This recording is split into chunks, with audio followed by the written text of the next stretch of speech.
So the point of what we just saw is that different parameterizations should give the same answer. So whatever you're doing, especially if it's highly technical, simple common sense checks are important. All these different parameterizations are doing here is just giving you two different ways of looking at the same problem. Okay, so if you concentrate for the sake of argument on the London region, now if you just go back a couple of slides, you can just read off from this second parameterization automatically that in this case the average customer satisfaction score for the London region is 3.92497. Now if you go, I think it's 3 slides further back, under the first parameterization, the average customer satisfaction score for the London region is given by this thing here.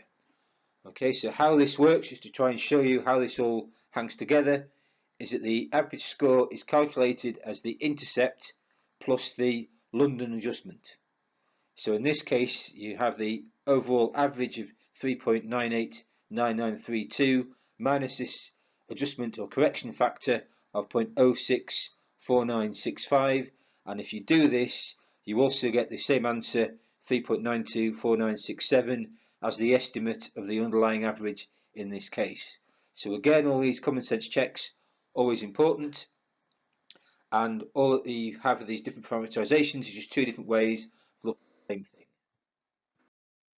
So I wanted now to go on to a second example. This is a small data example on divorces.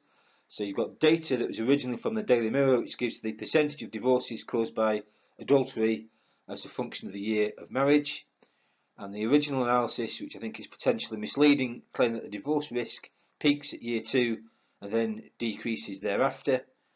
And there are a couple of things that I wanted to sort of communicate here. Firstly, I think that healthy skepticism is probably the most important skill in the era of big data. So when you look at the original article, something seems not quite right with the original analysis. So what I wanted to do is to sort of convert this original claim into statistics. So I wanted to test, using this original claim, whether a quadratic model offers a better fit than a straight line model to this data. And so the idea would be that if the quadratic model offers a better fit than a straight line model to this data, then there's some merit in the original analysis published by the newspaper. But in contrast, if a quadratic model does not offer a better fit than a straight line model to this data, then the natural interpretation of this is that the original conclusion of this newspaper article is misleading. Okay, and one of the original things I was interested in was whether I could do a better job of the data analysis after 8 years of studying mathematics at university compared to a journalist. So in terms of the analysis in R then, so if you've got a small data set like this, you can just enter the data into R directly onto the command line as follows. So the way you do this is call the thing something logical, and then the arrow essentially means goes to, C for concatenation, and then the thing is in brackets, and every observation has to be separated from the next one by a comma. Just remember to do this to close the brackets. And then the next thing we do here is introduce a squared term for year using the command line. So here we just go year squared. That's what year SQ stands for. It goes to year squared. That's how you do the squared term. The hat term is just the thing that's above 6 on the keyboard. And then the thing I wanted to sort of try and show you here is that you've got equivalent commands .lm for linear model and .glm for generalized linear model. So .lm is all you need to run the analysis, but certain things in the next lecture are easier if I introduce this .glm command here.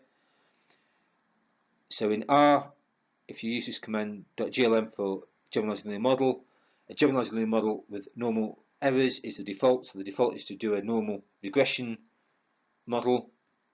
However, there's some suggestion if you've got a data set of appreciable size, then the .lm command is the one to use in practice. So again, as we said before, whatever you're doing, simple common sense checks are important. So in this case, it's just useful to plot the data. So if you plot the data in R, so what you would need to do is the command is plot, and then it's x variable, y variable, and then the next thing is the x label. The command for that is xlab, and then the next bit of the command is ylab for ylabel, and the label has to be in speech marks. And if you look at this plot below that is constructed, the suggestion to me seems to be that the divorce rate is unusually low in the first year and then decreases steadily over time. So I think there's some suggestion from just simple eyeballing of the data that the original analysis in the newspaper is misleading.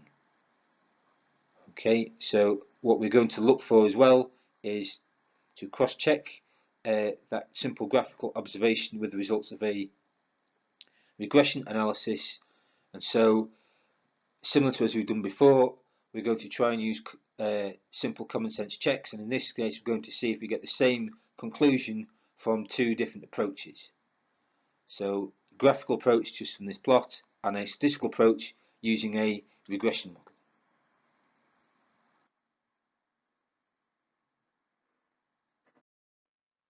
So the analysis in R follows exactly the same way as you've seen before. So R is like a robot, it will do exactly what you tell it to do, nothing more, nothing less. And you usually have this sort of sequence of commands in each case. So do a computation, fit the linear regression model, and then below that fit a quadratic regression model, and then summarize the results of the quadratic regression model using the command summary. And how this sequence of commands is working is the a.lm, this is a linear model of percent related to year, and this will work equivalently the same way if you use either a.lm being a linear model or a.glm being a generalized linear model. You should get the same numerical answer there. And then below that, if you use b.lm goes to a linear model, percent related to year plus year squared, this should give you the same numerical answers as b.glm being a generalized linear model of percent related to year plus year squared. Okay, so there should be no appreciable difference here with such a small data example. You should get the same answers back from the lm or the glm command as shown there. You may get some differences with a larger data set of appreciable size, but not this small data example. The regression outputs should be the same in both cases, and what you would primarily do is focus upon the table of t-statistics, and as we said before, the name of the game here when you look at this table is to look at the second row of the table downwards, and the thing to watch for here is the p-value. So work it out going from right to left, right down in the Queen's English going from left to right. So the main thing to watch for here is if you look at the year squared variable at the bottom, the p-value is 0.3943, bigger than 0.05, so there's no evidence from that that the quadratic term is needed in the model. Okay, the interpretation for the year variable in the second row of this table is more complex. You've got a dot at the bottom on the right hand side of this column indicating marginal statistical significance. The p-value is in this corridor of uncertainty because 0.0654 is bigger than 0.05 but less than 0.1. Now the reason that you get this year variable being non-significant is probably precisely because you're including the year squared term in the model where it's not needed. Okay, so I'll show you the full solution to this in a couple of slides time, but for the moment the suggestion is that the original analysis in the newspaper is probably mistaken.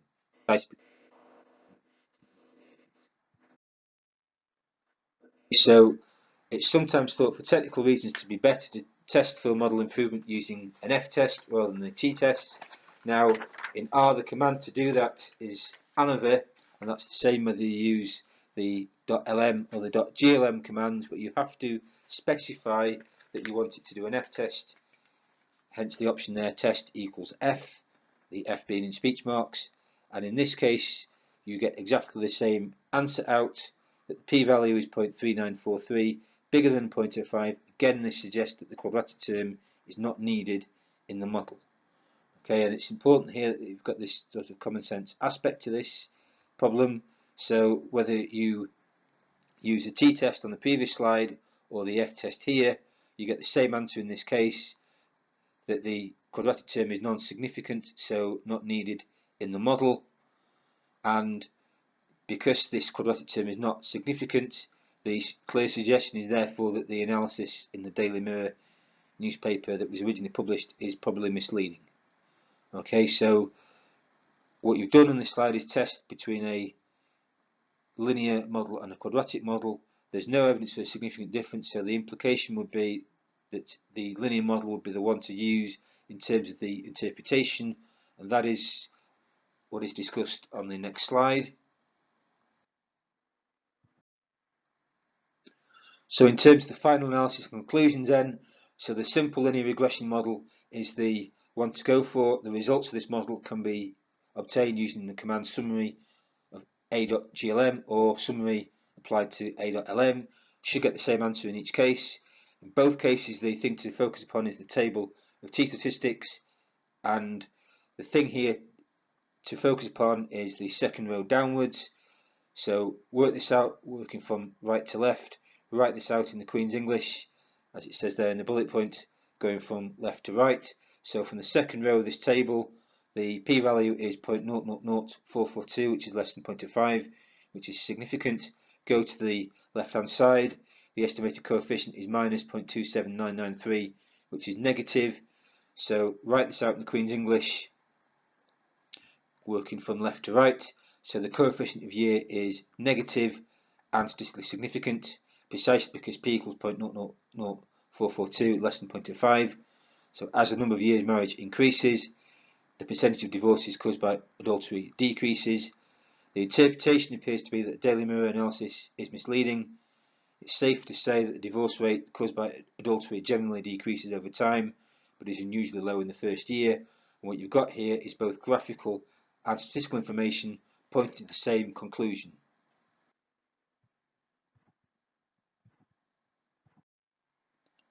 So what I wanted to emphasize in the previous slide is what you're looking for is two independent pieces of information telling the same thing. In this case, the graphical information and the statistical information, so you can be more confident in your conclusions. Now for this slide, I just wanted to spend a little bit more time than I ordinarily would going through the references. So the first item there is the textbook with Nick Bingham that I had published 10 years ago now, which is where the divorces example originally came from. The second item there is the paper we had recently published on modelling regional bias. That's where the big data example comes from, and we'll take a bit more from this paper in the next couple of lectures and show you how to sort of solve this problem up to a professional standard. The third item there is a paper I originally had published with Jeremy Chaya 5 years ago now, which has been very highly cited and has on occasion topped downloads and citations rankings, which is a very nice experience to have. And the fourth item there is a book by Kevin Dowd, which I originally found very helpful for its discussion of Bitcoin and cryptocurrencies. So this book should be freely available online, and you might find it of interest. And I wanted to try and encourage you as much as possible to take an interest in the subject beyond just these lecture materials. So again, it's worthwhile, I think, in this instance, going through the references and spending more time doing this than I ordinarily would. So the first item there is a paper I had published 2 years ago now, so this meant a lot to me personally to be able to publish a single author paper in this journal. The second item there is the paper I published with Jeremy Chaya. This is awarded a International Best Paper Prize last year, so another very nice experience to recall. The third item there is a paper by my former colleague Paraskevi Katsiampa. This paper has topped rankings for both downloads and citations for the journal Economics Letters, so that's a big deal for academics. Nice again to reflect on personal successes that myself and my former colleagues have enjoyed here. And then the paper by Zira is a classic paper to which we will return again later in this series of lectures.